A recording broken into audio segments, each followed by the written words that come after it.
So I'm Alex Adair. I'm also known as Alex Apples when I'm performing. I'm a singer-songwriter, a student-to-be, a master's graduate, and the Paolo Nutini Scholar. I sound like I'm massively egging myself up there. Yeah. That's what you have to do. So But yeah, so I mainly write within experimental folk for myself, but I write in other genres for other people. Um, and I've got a band, Alex Apples in the Court. We would be playing more, but can't really rehearse right now. So yeah, of course. your turn. I'm Ewan Patty. Uh, I'm a drummer mainly. That's how I got started in music. I'm studying a masters at Edinburgh Napier, um, and I'm more into electronic music at the moment. I've been producing and trying to work out how I can perform this sort of stuff live for like a year and a half now. So that's like my main focus at the moment. Cool. So the question that we both applied to answer, essentially, that has then got us paired together, uh, was live streaming is a new innovative model for music consumption. How does that hmm work? And do we want it to survive? I want to know who phrased that because that's great. But Yeah, it's that ugh at the yeah, start. but I mean, we've both had quite different experiences with, at least as audience members, with how live streaming live music and COVID's kind of worked so far. Yeah. Um, what have your experiences with that been? So Basically, just um, it was at the start of lockdown, and everyone was like getting onto like the live streaming bandwagon. And I remember there was like a Fly open air festival live stream, which is like electronic dance music, and I just remembered like being so disappointed in it, in that not because of the DJ sets or anything like technical in particular. It was just the experience of it. Basically, just I was watching it on my own, like in my room. It's just so removed from like the normal atmosphere that it should be. That sort of music should be enjoyed in. Obviously, you're not with your mates. You're not. Well, I could have been drinking and dancing, but it's like you just can't. Well, you don't feel that you can yeah, when you're on your own. Um, yeah, and I just don't feel that the live streaming format really suits like dance music in particular for a few reasons. Mainly because obviously it's more about the experience of being in the room with other people, um, which is that's one of the best things about dance music or perhaps like rock as well.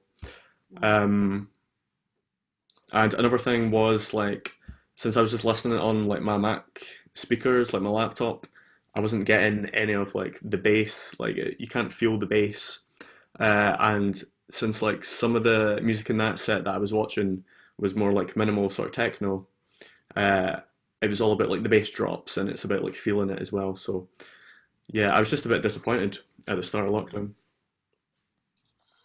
Well, um, my honestly, I am someone that doesn't go regularly to gigs. Like I go a decent amount, but they tend to be like only for specific artists that I'm really keen to see, or my friends. And like, so the two experiences I have of like live streaming right now, one's very familiar. One is like the mates that are doing okay for themselves, but it's still just limited to like the Glasgow scene, um, who are used to just hopping on a live stream on YouTube or on Facebook or whatever and doing a kind of like acoustic setup there.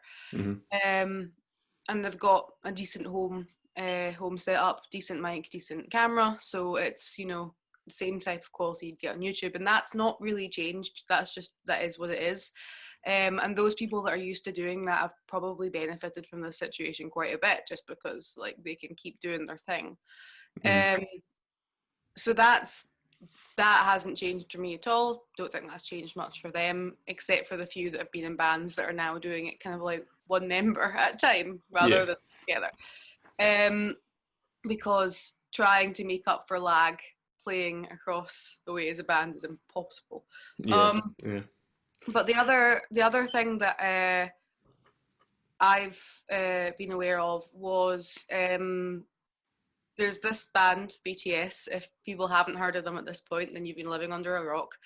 But they're a South Korean boy band. Although, like, boy bands, I'm going to use as a loose term because they do much more than what you'd expect of that. They had a live concert that was massive, is the only way to put it. Unsurprisingly, like, they sell out everything they do, so it was always going to be massive. But the way they approached that was really interesting to me, because it wasn't just here as a substitute because we can't do live music right now. It was a 6-camera setup of staging they wouldn't have been able to do live, with costume changes they probably wouldn't have been able to do as easily live, and with set changes and all that. Camera trickery helped so much, giving them the space to change things. And it was just treated like music television. And it doesn't surprise me that it's BTS that did this. Ultimately, South Korea still have a good track record of consistent music television compared to the likes of the UK and America, where a lot of music televisions died out just because it's expensive to do. Yeah. But because it was a 6-camera setup, you had like one that was like a multi-view, we could see all the cameras at once, and there was a chat going, which not sure how with as many people that was there how functional that was. Yeah. But, so, sorry, was the what was the chat? Was that for artists? The artists on stage, or? No, the chat was essentially just for the fans watching. Oh, right, yeah. So there wasn't any like transmitting, no. No. It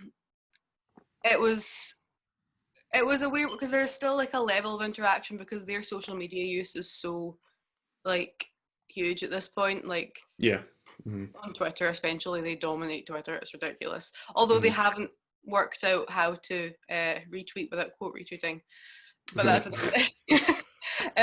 but so there was like interaction on social media from like behind the scenes, and there was interaction like in that sense, but there wasn't anything set up specifically here. The chat was kind of like just for the people watching, and again, with that many people watching, it wasn't hugely functional, but I understand there was an attempt there to kind of create a collective community experience. But yeah, so like a multi-view that you could then use the person watching, you could choose what camera you were looking at. And to me, I think that offered something new enough and like fun enough ultimately that it distracted you massively from the fact that you weren't there. Like, you get to play cameraman at that point. Well, editor, yes. You're the one getting to choose what you want to see. If you randomly in the middle of someone's solo decided you want to look at the back of the stage, don't know why you would, but you could. So it was a really interesting solution that didn't feel as much like a substitution. There were still areas where it was lacking. As I said, like the chat function didn't. It was. If you've ever seen any type of YouTube stream or anything with a popular YouTuber where the chat's just flying, like it's not that functional. So, but it's still like it's still part of the community, and like again, they were doing stuff they wouldn't have been able to do with a live show, and I think that's probably what made it a more positive thing. Because it could have just been something that was done as a substitution, and it still was. It was still instead of a world tour that they'd originally planned, but it was. It felt different enough that it didn't feel like second best. Yeah. Like I don't really know BTS, like their music or that, but like they're just like a sort of pop group. They started hip hop, which is an interesting thing. Started hip hop, do some pop, do a lot of R&B. The thing with K-pop in general is that it's called K-pop. Realistically, so many of the groups do so many genres. Mm. Pop is probably the safest bracket to put them in. Yeah. But like, I mean, they've got some really weird experimental stuff that's just casually on albums every so often, and you're like, Mm. okay. And you do a lot of R&B and a lot of hip hop still as well. So, Yeah. big. Because one of the ideas that I was having was that it can sort of live streaming could do better for certain genres. Yeah. So obviously, I was talking about how I didn't like it for dance. Like, I don't know if it works for dance, but it might work for like pop settings. Um, and I know, like, we were discussing this briefly like the other day, like artists such as like Taylor Swift or like your big pop acts who have Yeah. got like really loyal like fan bases. They might prefer like the live streaming format. You're as invested as in the person at that point as you are as the music, and you are as a lot of pop acts aren't just musicians; they're also performers. And when you're bringing performance as an element to it, I think there's a huge kind of hit or miss with live stream, because obviously, like, you can argue that a lot of DJ sets are performance based. However, I think that's an interactive performance with an audience essentially, whereas these big pop artists, that's basically a stage show. Yeah. And if you then it's like the transition between theatre and TV almost. Like if you just whap a camera and film a theatre production, it's not going to be anything like watching the show when you're there. But Hmm. the thing that comes to mind is the musical Hamilton. Yeah. That's now it's been properly filmed for streaming, and it's up on Disney Plus, and that was filmed for that. That was like a different thing, and it adapted to a new platform essentially. Um, I think pop artists definitely can fall into or can transition into that much easier. Anyone that essentially that has a fan base that is like that is interested enough. It's not about the experience; it's about the person. Yeah. And then also anyone that has like interesting enough visuals, because ultimately that is now going to be absolutely key to Yeah. live streaming. Especially because I think as much as you might not want to, you're losing out on a lot of the sound quality. Yeah. Yeah. I suppose. Either Um. through what you have in terms of recording or just people listening to it Yeah. on a laptop. Because you were saying about the experience of listening to like anything that you want to feel a bass with, if you just have a laptop speaker, it's kind of useless. Yeah. It's like it's going to be inadequate. Um. So yeah, I guess like what I want to ask is like, so if you're like a fan of like BTS, it's not so much about being like in the crowd or like, yeah, it's more for the artists. Because like you were saying about like DJ sets, and I sort of feel like for some dance artists, you go to see like the artist, Mhm. or like you go to see them perform like their own stuff. So I don't know, like maybe like the Chemical Brothers or like these big acts, like you go to see them. Whereas like some DJs you'll go to see for more just for their track selection and like soundtracking like a night for dancing. So it's like an ongoing thing. It's not You're not really going to see them, but you're going to see their like selections.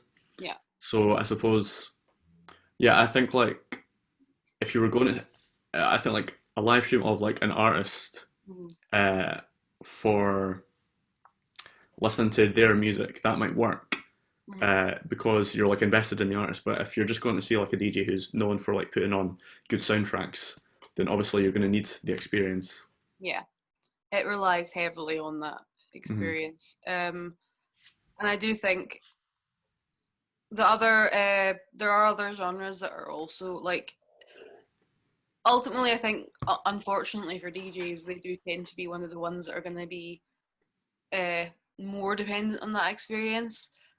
Even like whilst like dance artists in general, you definitely feel something lacking if you don't have that. As you said, you could still be invested in the artist and want to see them. Another one that comes to mind like that is like rock. Rock music again, you can be invested in the artist, but there is that element I think of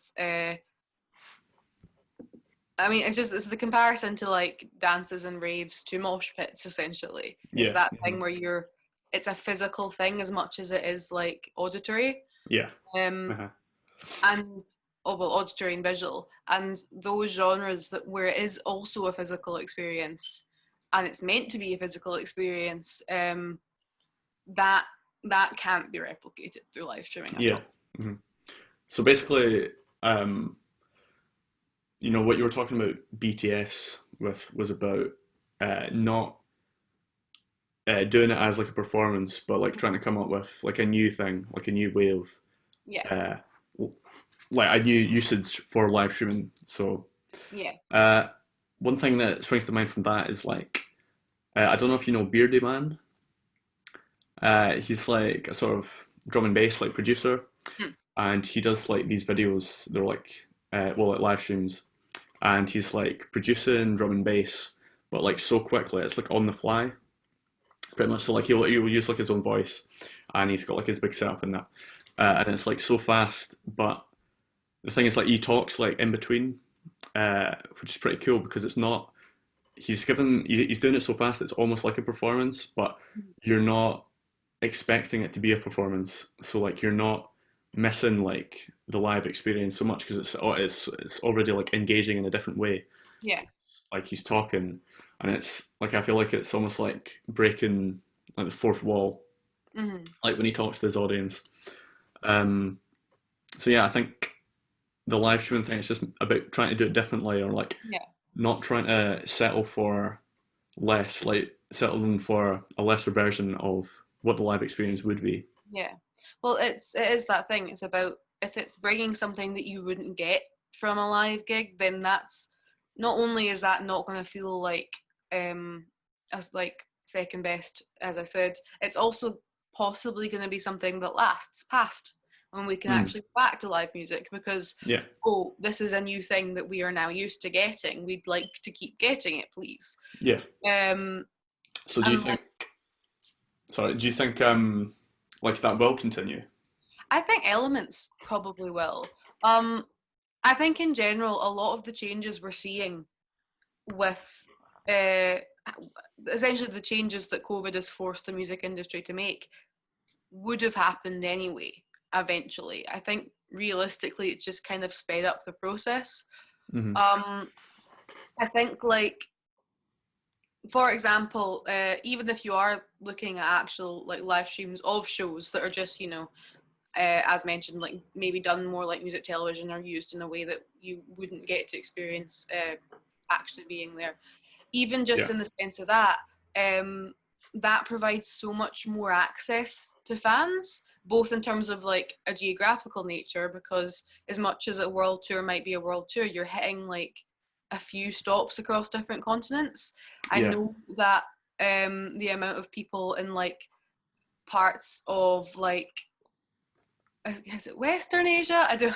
My geography is horrific, but like parts of Asia and parts of Africa and stuff, and just don't get gigs going there at Yeah. all. Hmm. And also as well, anyone that might not be able to attend a gig because of like access needs, or like if they have something like epilepsy and can't go and experience any type of like, if there's like light shows and stuff, like Yeah. there's a lot of restrictions that the music industry has failed to address for years.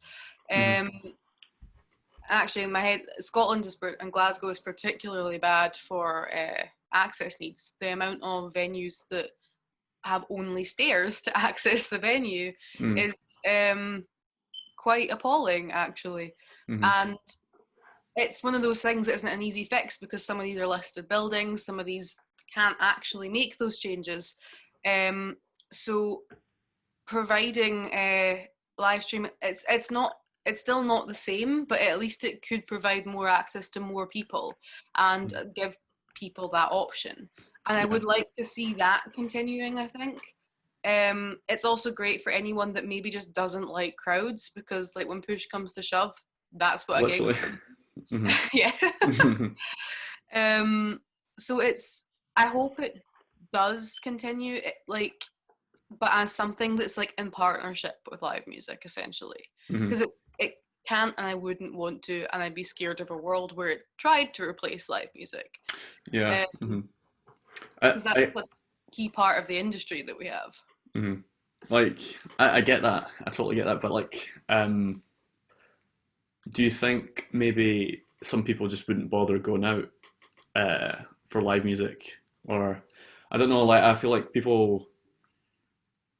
Well, for certain people, maybe like they might just get more comfortable just watching like at home, and it's like we've gotten used to this. Like we've gotten used to this sort of lockdown life, like used to Mm. zooming and stuff, and not seeing people face to face. Like I don't know. I wonder if people will still be hungry for like the live experience. I know like definitely for like dance and stuff like that, people will always want to go back to clubs. Like it's you can't compare it, but um, I don't know. Like maybe for because we were talking about like seated performances, maybe like classical music. I don't know if people would still want to go out if like the live streaming option was there.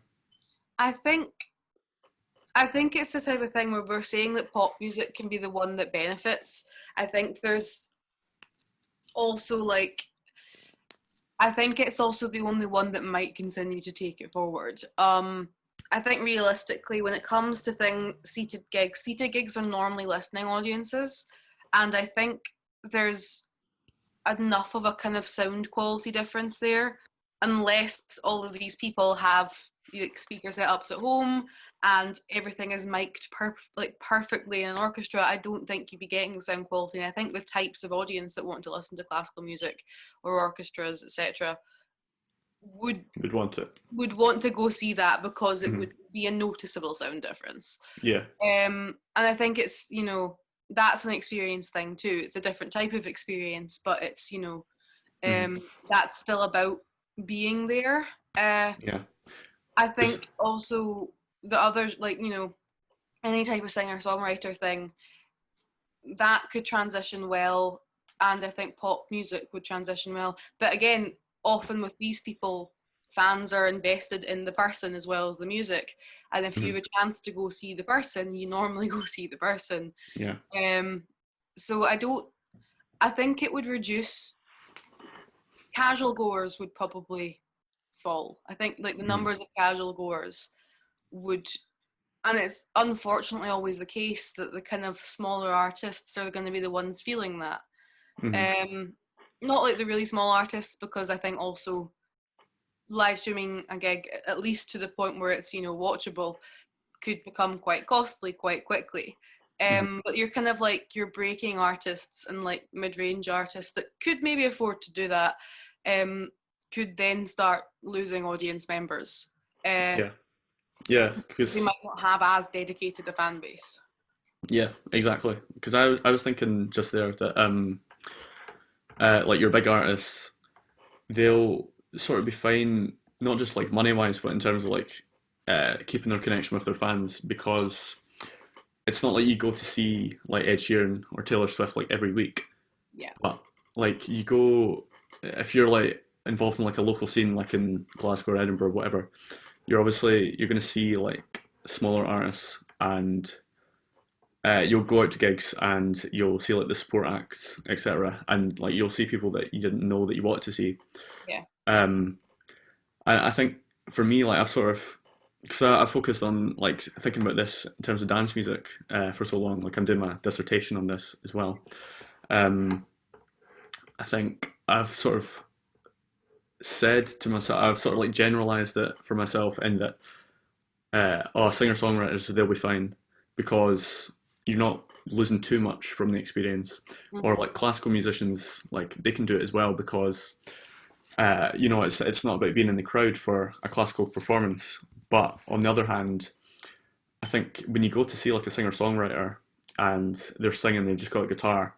I think it's also about like the atmosphere in the room. So like I don't know, like it's about the dynamics. If there's quiet bits, you can almost like hear a pin drop, and it's about that feeling of being in the room. And same like classical uh, performances as well. It's like the little delicate moments.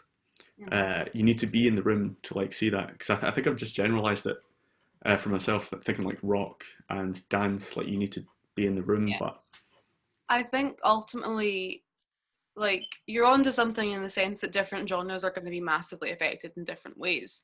But I mhm, think all of them have the, or most of them have the potential to translate into live streaming whilst they require it, and then maybe retain some elements alongside actual gigs. I think it just depends massively on like how you set that up. Like the whole singer songwriter thing, there's an intimacy there to those gigs, yeah, and what I was saying about the friends I have that have those setups being put on YouTube or on Facebook where they're sat like doing an acoustic performance, that also has an intimacy. Normally yeah, they're interacting with fans in comment sections whilst those go on. hmm Um, so that provides a similar type of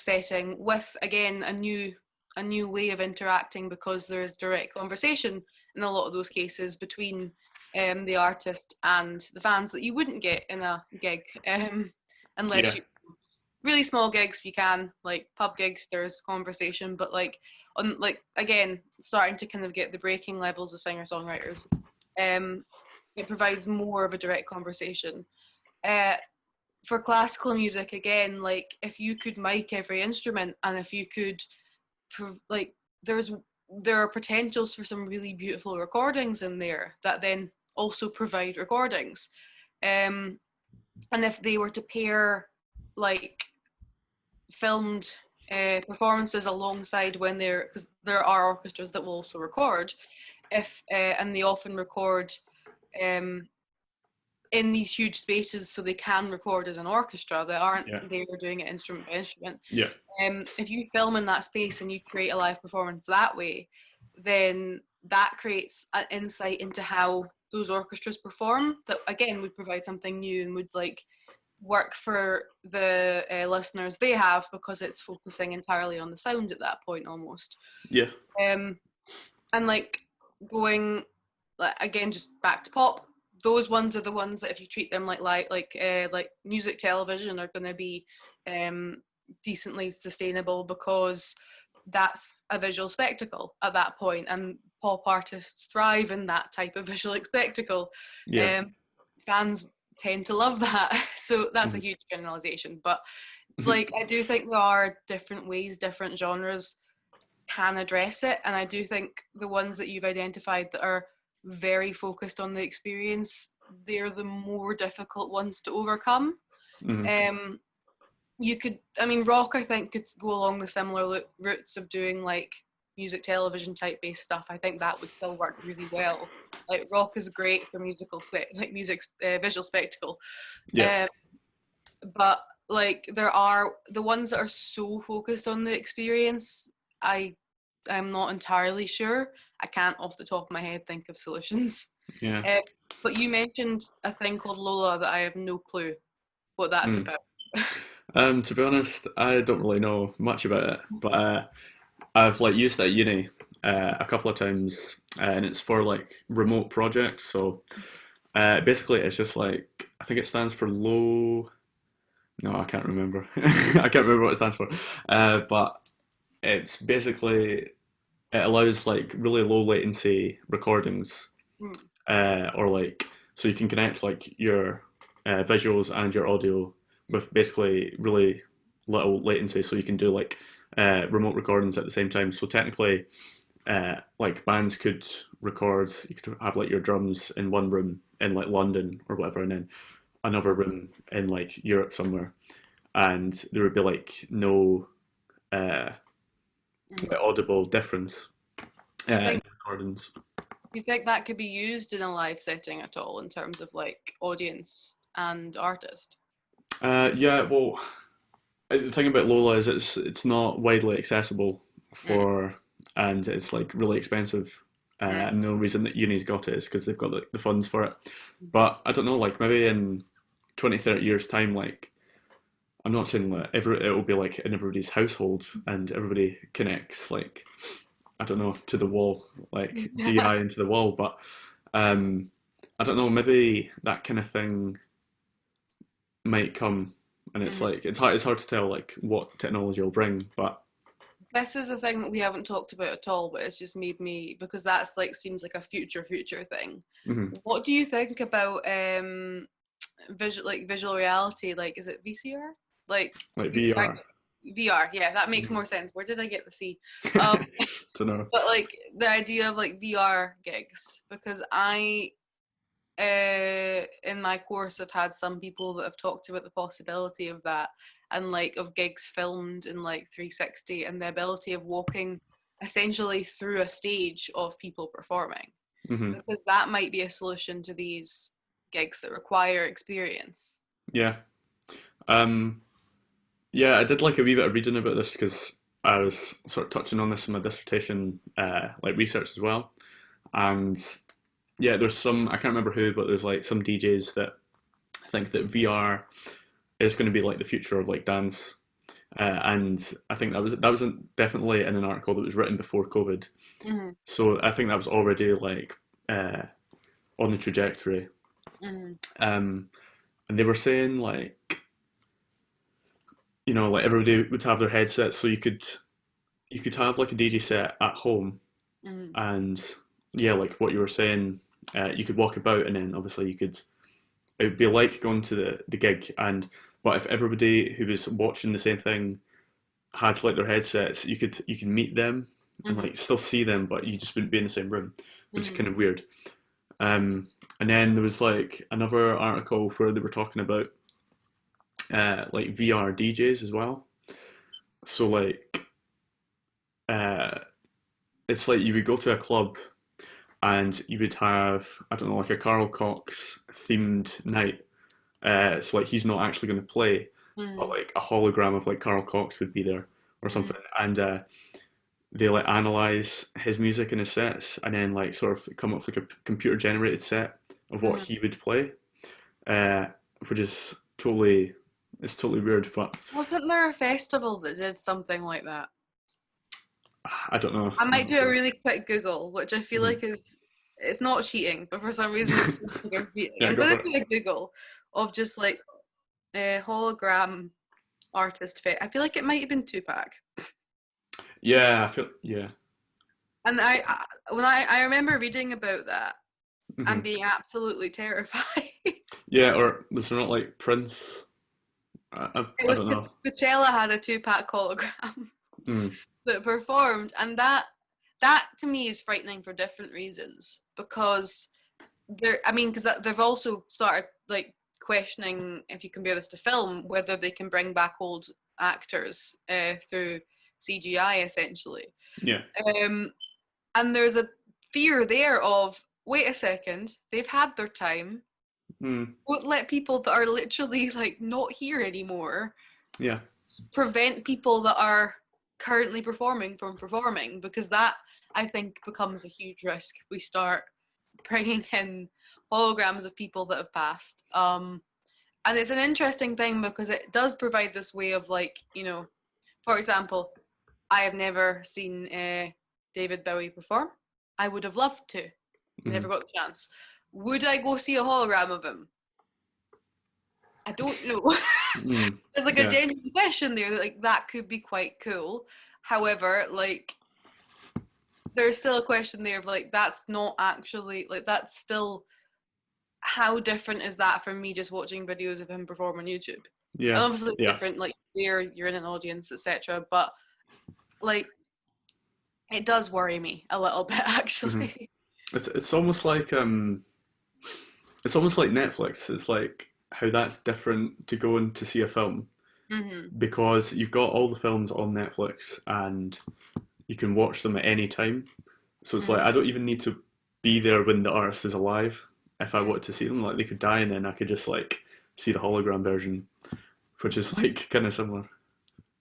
It's just, yeah, I don't know. I worry about how that might prevent new music from forming, essentially. Yeah, but at the same time, it's like you get bands like the Rolling Stones who've been touring for like Yeah, centuries, that's a and that's kind of the same thing because uh, like bands like that who rely on like their back catalog hmm. are also like kind of I don't know preventing younger Mm. generations coming up, but It's a different thing. mhm, In term, not it's a good comparison. I mean, it's like a new acts are a different thing from.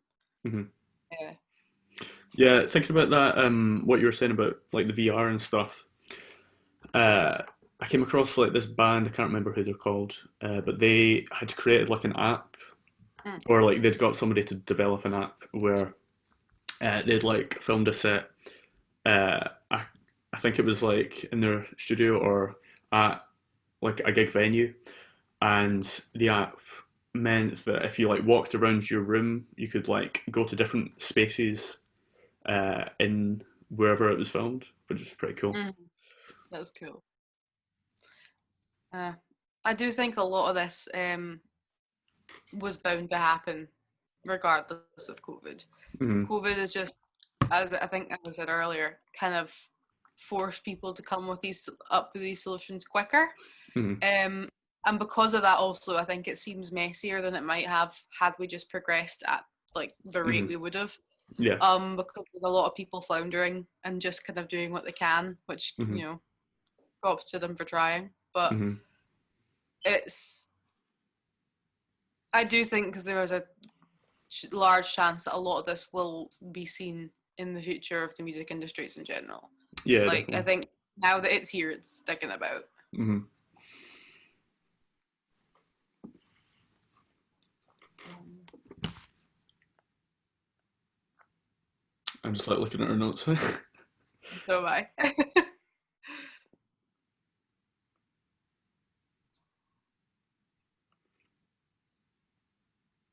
How long have we been speaking for? Also, is that a um, thing maybe we should check?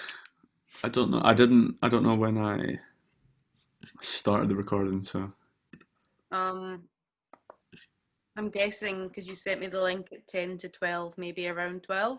yeah, probably. So, So right, I'll ask like, how would you ever consider doing a live stream, or like, do you think that for your setup, you would be able to do anything like new or interesting, like you were saying? um, honestly, no.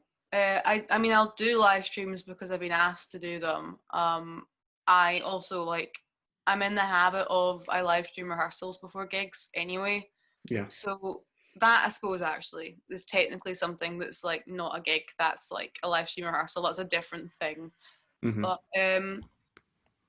when push comes to shove, like I don't have a tech setup that can, you know, really host something like that. I've got a decent mic, but I don't have an interface. I can't like if I am just using that mic, it's picking up both my ukulele and my vocals, and like I just need to play my ukulele quietly enough for Yeah. people to then hear me.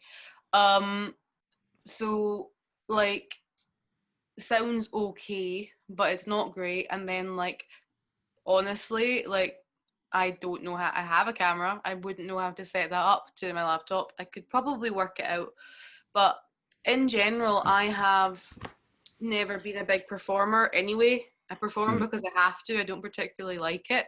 Okay. Um, I don't dislike it, but it's one of those things where I like songwriting and, I'd like my songs to be out there. And if I'm the only one that can get them out there, then I'll get them out there. Yeah. It's been more fun since I've had a band because being with other people on stage is a completely different experience than being yourself on stage.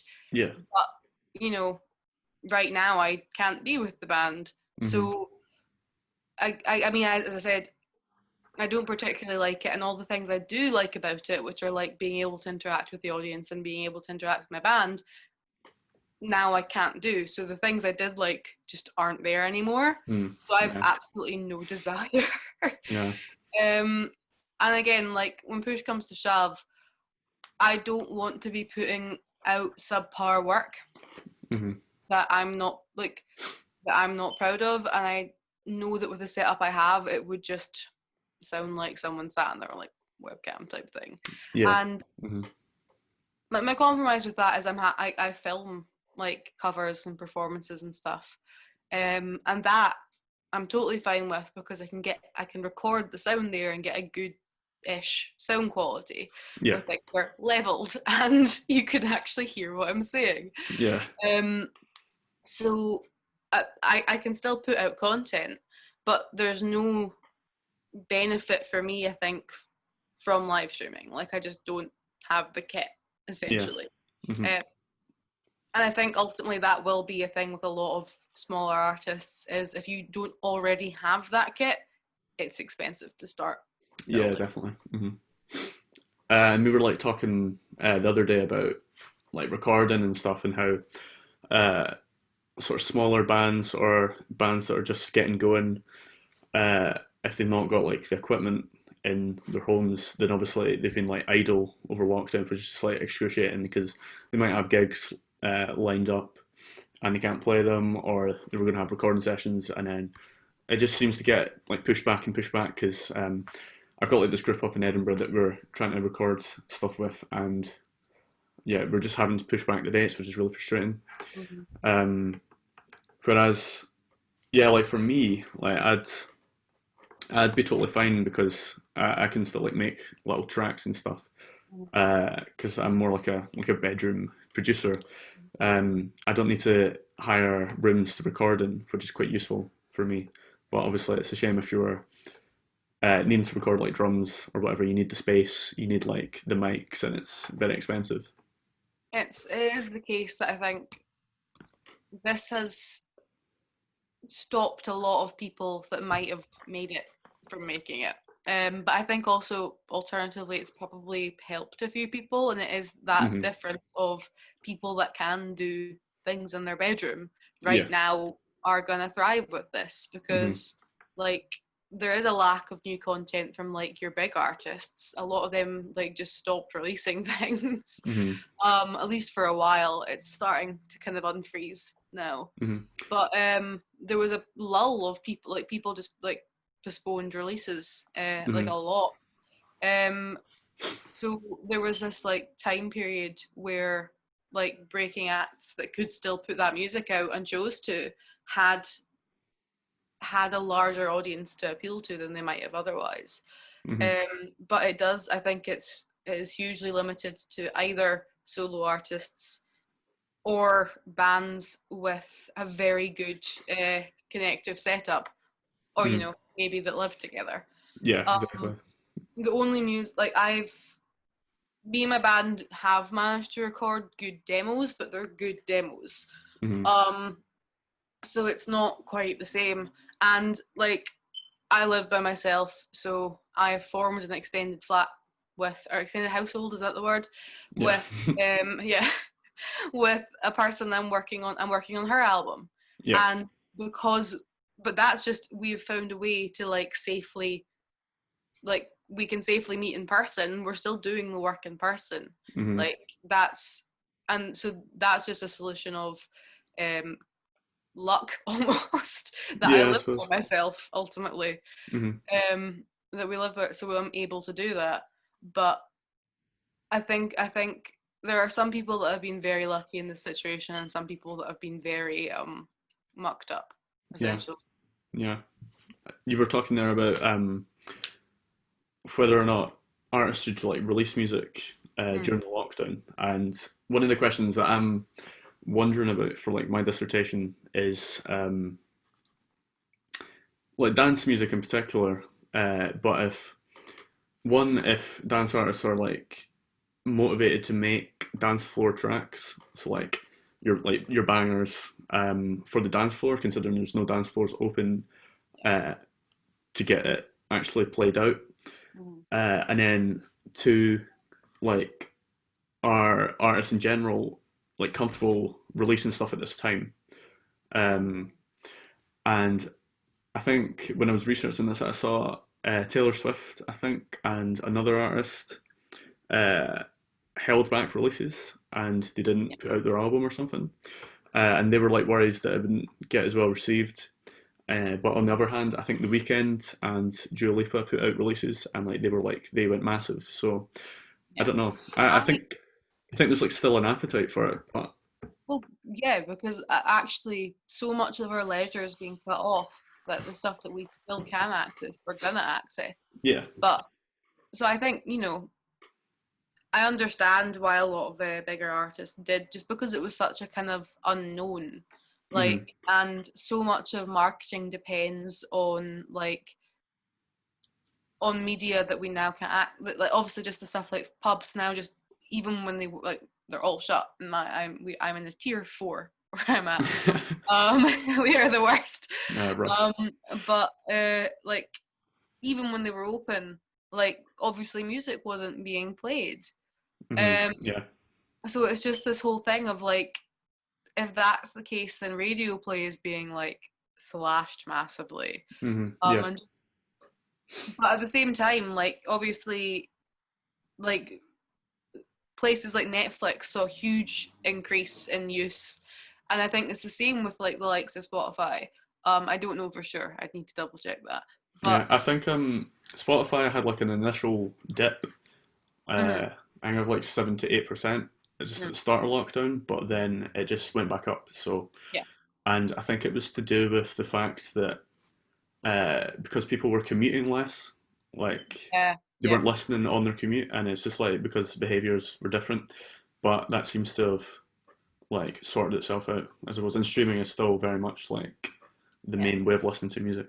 Well, I think it's the whole thing that people are still wanting to listen to it. Like it's still part of our leisure, and arguably those listens that are on commutes and stuff, casual listening doesn't necessarily, it's rare that it builds fans. There are the type where you'll hear a song that you're like, oh, what's that, but Mm, like you're not actively listening, it yeah. is there as background noise. Hmm. um so in terms of like actually like building fan bases, this I think could be an ideal time to release music. Hmm. It's the question of, can you record it?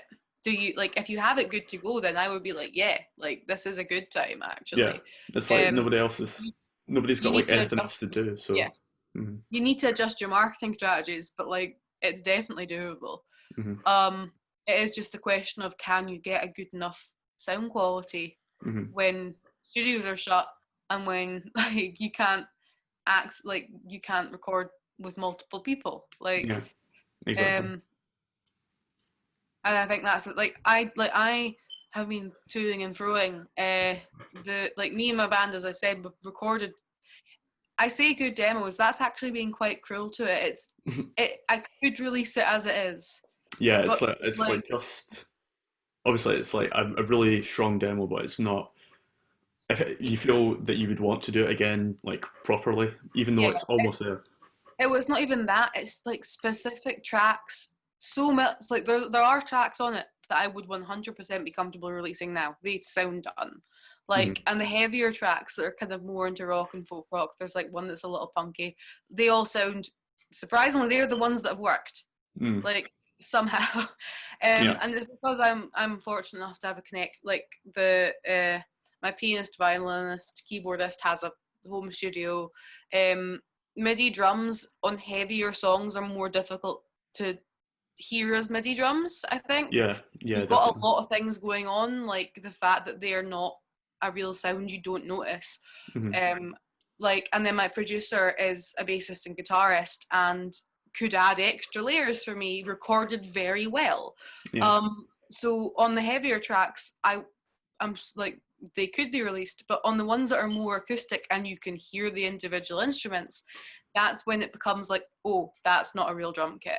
Yeah. And Definitely. the difference between the songs, in the sense that some sound completely good to go and then some just have those little things that have made me postpone it, because it was Hmm. meant to be released this year. Yeah. And realistically, I'm probably looking at like next November, Yeah. which is heartbreaking, because as well, like with the album I've done, it's a concept album that is about it's anti-violence against women, and domestic violence rates soared in, and have soared, are still soaring in lockdown. So it's like, it would be the time to release this album, Yeah. but it's just a question of, artistically, I don't want to make that compromise, Yeah. Yeah. because I know what could be done to make it better, Yeah. and it would be literally a week in studio tops and it'd be done. Yeah. But That's a getting that shame. week in studio isn't possible right Hmm. now. Yeah. It was funny like what you were saying about uh pubs and like radio and stuff like you can't. They're not allowed to play radio, or when the pubs were open, they weren't allowed to play radio. Because I was out in Edinburgh and at a pub, Sneaky Pete's, and they were like playing like weird like bird sounds and like It's with like been rain sounds and stuff. It yeah, was like background noise, but it wasn't like it's been interesting things that people have put on to replace music. yeah. Hmm. The pub that I was going to here when it was still open had comedy sets being projected on the wall. All right. Like, I mean, I vibe with that. That's better than a lot of stuff that could be put on. Yeah. But it was like it makes like music has an energy that a lot of other media types don't, I think, because you can either listen to it or it can be background noise or it can just create an atmosphere. Hmm. Whereas I think a lot of things like television, like they have narratives that if you aren't paying attention to, it's kind of annoying background noise. Yeah. Like, you Yeah. don't want Definitely. another conversation going on behind you. Hmm. So it's kind of forces you to engage with it. Or like you talking about birdsong, that's just background noise. Like Yeah. I mean, you could, but I feel like you probably wouldn't just sit there and listen to it No. actively. No. No. Whereas like music, that's your choice, and there are multiple ways you can experience it in that type of setting. Yeah. And like, it's been very strange not having it. Hmm. Yeah. I think like we were talking about this the other day, but I don't know. This is obviously going off topic from the live streaming, but it's weird how on like nights out or like when you're socializing, there's no like trajectory for your night. So it's like Yeah. we were talking about there's more like social drinking and Mm. just meeting up rather than like big sessions. And like I sort of think it would be good if we could just do things earlier in the night, like after Yeah. lockdown, if like we didn't have to stay out until 3 in the morning or whatever. Well, you don't And have to. I know you don't have to, but I'm saying if it was just the norm, if like gigs were on at like 6 or whatever, it'd be so much better. Yeah. And obviously that's like it does like sort of reflect like our country's like problem with drinking and stuff. And Yeah. uh, It also reflects the fact that so many people work really like the whole 9 to 5 job's one thing. Like you got a gig at 6, that's yeah, you're going straight from work. I But know. like Yeah, so many people I know that are meant to be on jobs that are not, like, my mum's a teacher that's meant to be until like 3:34. She's in there to 5:30 most days. yeah, And there are a lot of jobs where you end up doing overtime hmm, every single day. yeah. Uh, I suppose. and like I think at that point it's just the whole thing that if it's not on a weekend, then that might start just because the way our work week is structured, which is a different issue Hmm. that I won't get into because I'll start getting really anti-capitalist ranty. Um, but like it would be nice to have stuff earlier, but I think it is just like our society works too structuredly, I guess. Hmm. To have much leeway with when leisure activities can happen.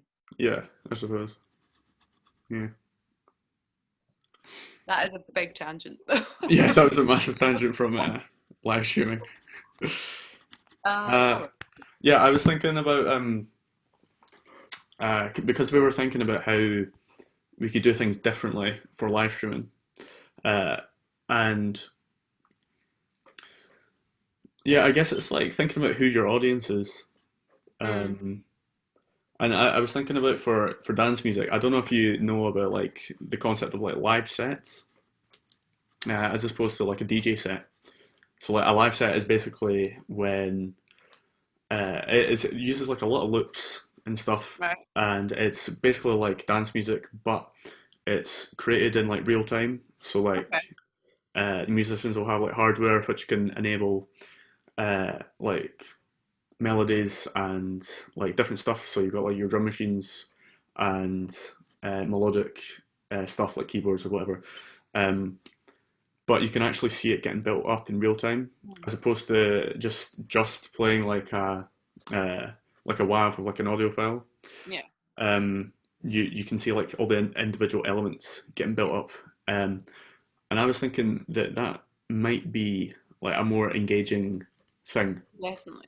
for like live streaming. That might fit like the live streaming setting like well because um, it's less reliant on the experience of being there, Yeah. and it's just more engaging to watch like visually. You can see, oh yeah, like you can connect like the gestures, the physical gestures to the music. Mm. Um, and it's more of like a performance, I Yeah. suppose. It's more of a physical performance than a DJ set. Yeah. So I've been like trying to develop that myself, like with myself, and then hopefully, well, gig with that eventually. But I, I wouldn't be able to do a live stream with that just Mm. yet. But I think like the concept of live streaming is quite daunting for me. Mm. But Just because of performance elements or because of uh, anything else, I think it's just um, well, yeah. To start, like performance wise, I would need to really like tighten up and rehearse and stuff. But also, like just technical things, like you were saying about like hooking up your camera and stuff. And I would need to work out, you know, like where's the audio going and like what's my camera doing and all that stuff. And also, it gives me fear that I could be like getting into it in that, and then I don't know, I could knock one of my wires loose, and then you know that thing would get disconnected or whatever, and then you know like stuff happens. So it's just it's just I gonna wouldn't be be comfortable. actually that's I suppose the whole thing about live streaming when you're a smaller artist is you suddenly become also the sound engineer and also the Hmm. lighting person and Exactly. also as almost like the a gig I guess Director. to the person taking tickets on the door as well, like Hmm. almost. Hmm. Um but it is just like one thing about being a small artist is normally those are venue provided. Hmm. Not always. There are venues that you have to bring your own, but a lot of the time, those are venue provided. Um, so they're skill sets that a lot of performers probably won't have, Yeah. um, which is another barrier essentially Hmm. to live streaming if you can't afford to hire a team to do Yeah. it for you, Hmm. essentially. Yeah. It was weird when lockdown first happened and we were still doing like uni lectures.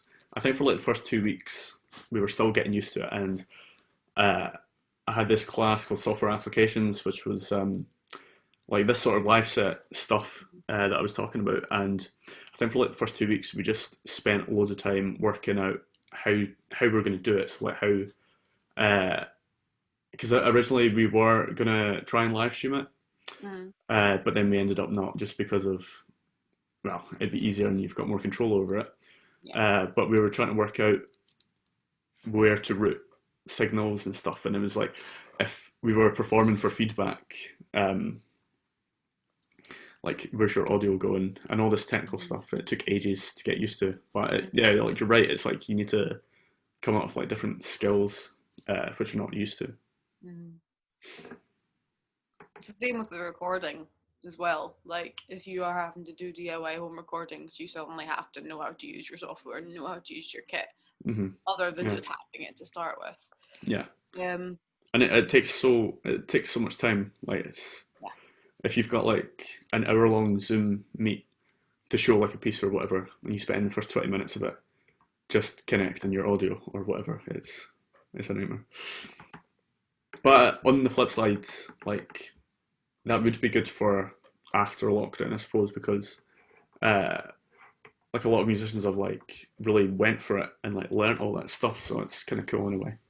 For the people that have done that, what it will do is it will give them a lot of freedom to not have to rely on things like record labels or like publishers. Yeah. And it's a lot of the deals there are still not in the artist's favor. Hmm. Um, some of them are like, but even then, like the industry standard and stuff for like what percentage people take of things is questionable. Hmm. Um, especially considering that in the past, where record labels would give you like money up front to work on something, like, and then like you could pay that back through sales and stuff. the stuff that they give now is smaller because the likelihood of you paying it off is smaller, and Hmm. then like you have to pay it off. Hmm. Like Hmm. there's still that element, and it is just there. Institutions like that are providing less and less support for artists. I think that realistically, if you can do it yourself, it's probably more beneficial for you to do it yourself, Yeah. Hmm. and just find a way to just maybe like get a distributor or something to go through, Yeah. or like sign. There's like, what are they called? They're like, I think they're like label deals that are like, they're not record labels. It's more like you are commissioning someone to just do a thing for you. Hmm. So it's not like you're signing yourself. You're not like, they don't own the masters, and that's the other Yeah. thing. Like if you've recorded it yourself, you own those masters, Yeah. and That's true. that's such a big thing. Hmm. So the people that have learned to do it themselves, that's a lot of power that they have now Hmm. to like go further into, even if it's they do go and they get other people that are maybe more experienced to start record, like they could probably now communicate what they want far better than they Hmm. would have before. Like Yeah. those skill sets are really important. um I probably should have focused more on that this lockdown, but oh well. Still got time. Someday. You're in tier four, so. This is true. Yeah, and I was thinking as well about because like so much of the like making money from music is about like live performance, Hmm. how that's going to affect like smaller artists as well. Because obviously we can still release stuff, but um, you're not making any money. Well, basically no money from Yeah, streaming. So yeah. You have to, yeah. It's always going to be the case that the small artists are the ones that bear the brunt of this type of stuff. mm, But it's, as you said, I mean, most artists make more money gigging than they do ever make from actually selling their music, mhm, because, and that's a streaming issue. That's a we as a community, as a society, no longer buy music, mhm, um, and there are a lot of issues with streaming. One being the fact that what artists get per stream is not sustainable for the artists, and at the same time, if you were to raise that, it wouldn't be sustainable for the streaming platforms. yeah, exactly. It's like um, yeah, I wouldn't want to give up Spotify because it's just so good and it's like it's so It's handy for listening to music. It makes it accessible. So I think mhm, it's just like it's just a change. It's just different now because yeah. you can't But what expect to make money from it. no. But what's been unfortunate is the fact that Spotify has, from the get go, had the free option. Hmm. Because as much as I appreciate that as a consumer, um, as an artist, I can appreciate that had that not been the case, had they started with like always paid subscriptions, Mm. granted, they probably wouldn't be the giant that they are, Mm. but it's the type of thing that like you pay a Netflix subscription, you pay like Hulu Mm. or Amazon, like it's it it's the one like media streaming that is free, and there's a question of why is music there like valued less than other media forms at Mm. that point. Yeah. So it's just, I don't know. As a consumer, like I would never give it up. It's Hmm. so much better. I ultimately don't want to pay for a lot of the music I listen to. And Yeah. what I would do if I was, I mean, I still do. I buy artists that I make a point of buying from smaller artists that I like actively want to support. Hmm. Um, I admittedly never buy from artists that are well established. Hmm. Um, but it's it's it would, I think, limit what I'd listen to if I didn't have it, Yeah. because only like Definitely. at that point, if I'm having to buy music, I'm going to be very picky about what I'm buying Yeah. and what I'm listening Exactly. to. Yeah. But if it had been like from the start something more similar to Netflix, in the sense that and the reason I say it's a shame it wasn't like that from the start is if they tried to introduce it now, that would not fly. Like we're Yeah. also having it for free, that would Yeah. not fly. Yeah. But also, I think since it's doable to do it free, like Mm, some company would probably just do it anyway, and then they'd well, become like the new one. So Yeah. because it's always been. It's like Spotify's like the model. It's shown that it can be free, so Yeah. even if they did, it wouldn't change anything.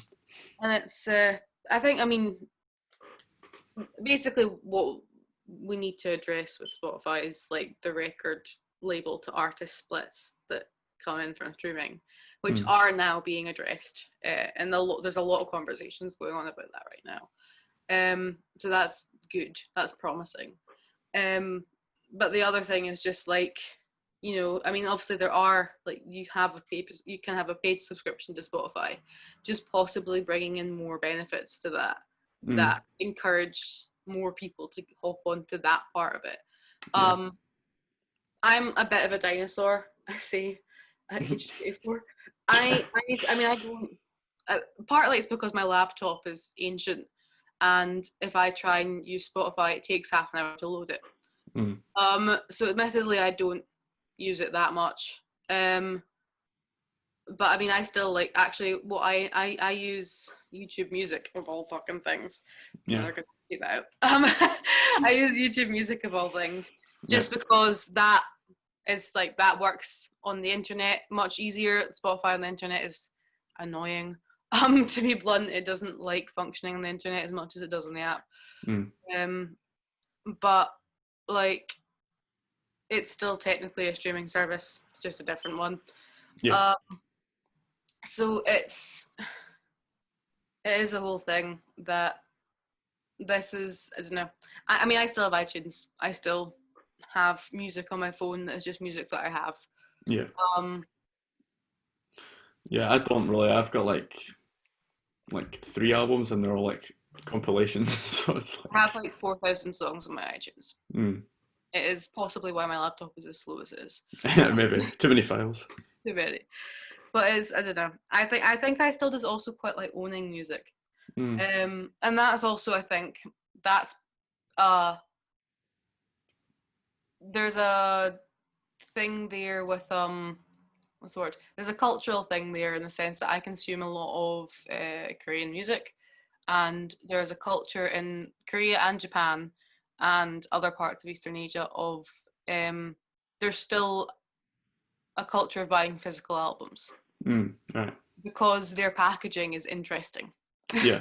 Like when push comes to shove, like my albums that I own them because they're visually very interesting. Mm-hmm. And like I wouldn't buy a CD here in the UK because it is a little jewel case with a little lyric book. Mm. Whereas some of the stuff that I've got there, it's like this thing is shaped like a hexagon and folds out in 6 parts. And Yeah, like, it's like that's cool.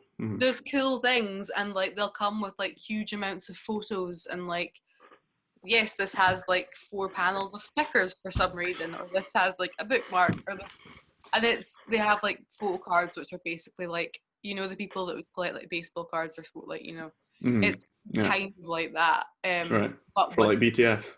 yeah. I don't actually own many BTS albums. I own 3, 4, 4. I don't know. I mean, I've not bought albums in a while of like, because shipping's a pain. But there's a group called Shiny where until like 2017 I owned all of their releases from when they debuted in 2009 to 2017. I owned all of them. I mean, I still have them. Yeah. Which, and like, you know, that's doesn't maybe people were like, oh, that's 8 years, that's maybe like 4. No, they're releasing 3 things a year. Like, and that's just like Korean releases. They have Japanese releases and stuff. It's like, K-pop's a different breed. It's like the Beatles when like they used to like just bash out albums. Like, oh yeah. These days everything takes so long. Well, it's also these days is the whole thing that the albums. That's another thing streaming's done, is the albums kind of dying a little bit. So it's more, you know, it makes more sense from a marketing standpoint to just focus on singles. Yeah. And then realistically, it might look like you're doing tons because you're releasing something like every couple of months, but you're releasing a song every couple of months. It's just like one thing. So like, yeah, you've maybe got an album every other year at that point if you were to put stuff together. Yeah. Obviously that's not the case. People still release albums too, but you need to have a lot of singles in that album. I think we've I just probably trying to think if there's anything else that we can discuss like that we've not touched on. we've gone. You do know that it didn't need to be an hour, right? I realized Yeah, halfway through. yeah, I know. I Yeah. think I think we have about an hour. yeah, I think we've got like plenty of stuff. Oh yeah, Um, and we'll well, I just just go. like talk about the project. And Yeah. then, so like, so obviously you're in the middle of like your song. So basically, I'll just like explain what we're doing. Is we had like a brief discussion on Wednesday about like a conceptual focus for the project, and we settled on the idea of like masks and live streaming, and that they're kind of similar because it brings in like a sort of disconnect between like communications. So when you're wearing a mask, uh, it's sometimes difficult to distinguish what people are saying, and obviously you can't see their mouth or their lips, and you can't see expressions, and it's kind of mirrored in like the disconnect with live streaming, and then there's like a disconnect between audiences and artists. Um, so yeah, like that's the basis that we've started on, and we've decided to do two different songs, so one version each, and it's been based on stuff that Alex has done, uh, like recorded and sent. So how are you getting on with yours? I mean, I sent you the email last night at 3 in the morning. Yeah, this morning. Hi, I might have gone overboard and done the whole thing. I think is what I did. Yeah. So it's gone well. It's when I got down to it, like it came pretty easily. I mean, I was in an okay position where like I had a few like chord progressions and ideas that had been sat on my like my voice notes on my phone for a while. So Yeah. I went through those and found something I wanted to play with. So it's pretty much there on my end. There's some distinct sections, so I'm hoping that you can have your pick of like you could do quite different things with some of the different areas, I think. Hmm. Yeah. Like the bridge is very different from the rest of the song. Hmm. But it's I really like this idea of just like this barrier to communication. It's been Hmm. a fun thing to play with. Yeah. Um, I'm kind of interested in maybe doing some stuff that's not quite as pleasant in the mix, Yeah. essentially. Uh-huh. I'm might make some intentional peaking, which I know my producer friends will absolutely hate me for. Yeah. But I think it could be quite fun. Hmm. Um, not entirely. Now I'm just kind of playing with the mix, really, because I don't know what I'm doing. So on the whole topic of like learning new skill sets and stuff because of COVID, Mm. uh, this is something I probably should have learned before now. But oh well, here we are. Yeah. And I think like it'd be useful to note that like for uh approaching this, we were thinking that obviously it's difficult to make like one song together because you need to keep uh sending files like back and forth, and just time wise, like it would take so much longer to do one song, I think, and we would have to meet up with Zooms more, I think, to like discuss. Yeah, and rehearsing over Zoom, as we've Yeah, mentioned throughout is like impossible. But I mean, it's definitely doable. But I think like this project is pretty cool because it's Yeah. quick, and like we'll hopefully have like two tracks by the end of the week. And they'll be quite different as well, I think, which will be Yeah. interesting to hear. Hmm. And I think that's cool because it's like I'm pretty much just reiterating. Yeah, like artists still can like make stuff, and Mm, projects like this like show that they can get showcased. yeah, and You there's can like still put out content. there's different ways of collaborating that you can still do. Yeah. Um, how obviously you said you've been working on it this morning. Hmm. How's it going? Um, I don't know because I've been like on. That was a look of absolute fear almost. um, it'll be interesting to listen to it back, having not listened to it for like a couple of hours, because it's been one of those that's like I've been stuck on a minute's worth of music for like 3 hours. So It probably sounds pap. I don't know. Or you might Not go because back. of you.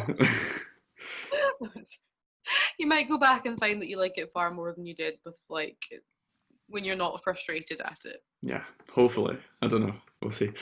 But yeah, I think it'll be definitely very different. Hmm, for sure.